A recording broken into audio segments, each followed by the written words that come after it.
It started the way so many betrayals do. Quietly, without an obvious break in the surface. Just the faintest ripple.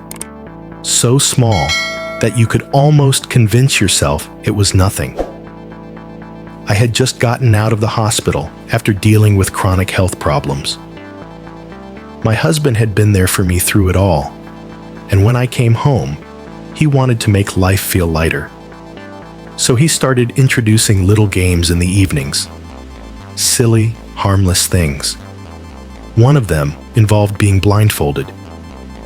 We'd take turns doing tasks without sight, solving a Rubik's Cube, identifying objects by touch, little challenges that made us laugh and shake our heads.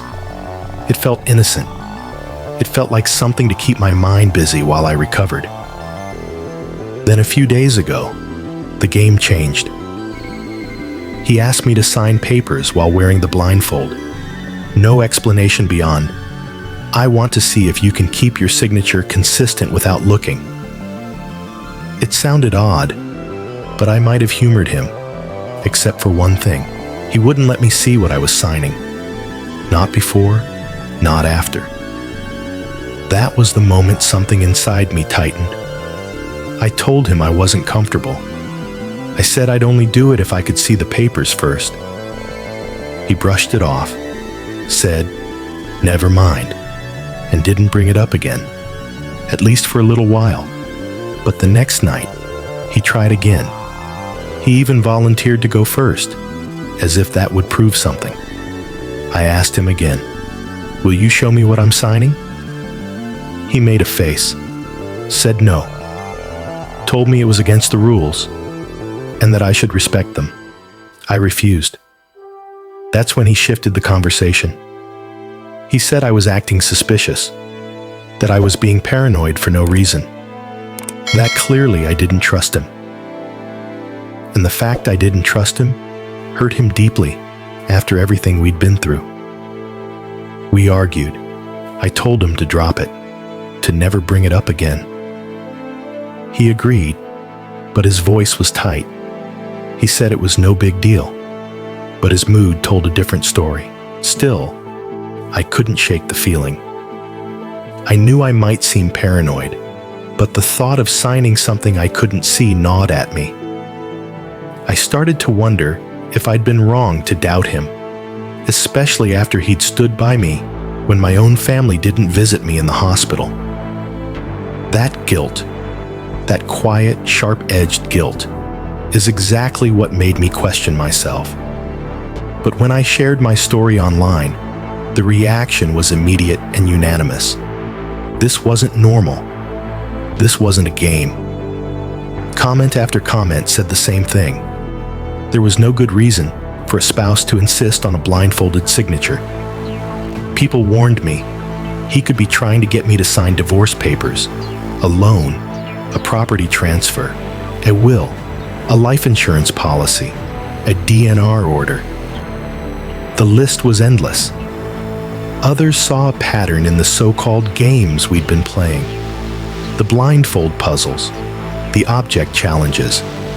They could have been a slow, calculated conditioning, a way to make me comfortable with being blindfolded, to normalize the idea that doing things sightless was fun, safe, even intimate. So that by the time he put a pen in my hand, I wouldn't think twice. And the more I thought about it, the more chilling that possibility became. Some people urged me to set a trap, agree to play, then rip off the blindfold and grab the papers, sign a fake name, scribble nonsense across the page, see his reaction. If it was just a game, he'd laugh it off. If it wasn't, well, then I'd have my answer. Others were blunter. Don't play at all. Don't put pen to paper under any circumstances, not even on a blank sheet, because a blank sheet can be scanned, printed over, or swapped when you can't see. And the warnings didn't stop at the signature. Many people said this could be tied to my health, that he might be preparing legal groundwork to take control of my medical decisions, my finances, even my life. Some suspected the isolation from my family wasn't accidental, that he might have discouraged them from visiting, cutting me off from outside support, so I'd have no one to turn to but him. Reading those words was like having ice poured down my spine. I kept replaying the conversations in my mind, the way he insisted, the way he tried to make my refusal about a lack of trust, rather than about my right to know what I was agreeing to, the way he deflected from my discomfort and made himself the victim. That's the part that stayed with me most. The way the focus shifted so quickly from what he was asking me to do, to how my hesitation supposedly hurt him. Gaslighting. That's the word people used. And the more I sat with it, the more it felt true. It's a small thing, a signature, a couple of lines in ink. But a signature is consent, proof, identity. It's the one thing that can bind you to a decision in the eyes of the law, whether you read the document or not. And he was asking me to give it away in the dark. Now, I can't stop wondering how many other people have been coaxed into signing something without realizing the weight of it. How many times has trust been used as a weapon to push someone past their boundaries? I still don't know exactly what was on those papers. I don't know if it was financial, legal, medical, or something worse. But I know this: I wasn't wrong to say no. Because trust doesn't mean closing your eyes when someone tells you to. Trust means they'd never ask you to. So, am I the asshole for refusing to sign anything while blindfolded? Here's what I've come to realize.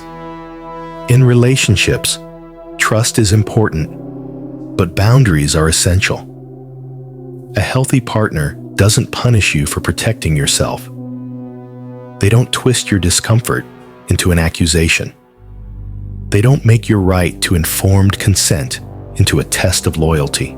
If you're listening to this and something in your life feels off, even if it's small, even if you can't explain exactly why, pay attention.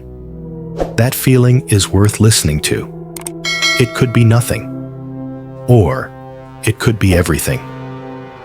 So I want to hear from you.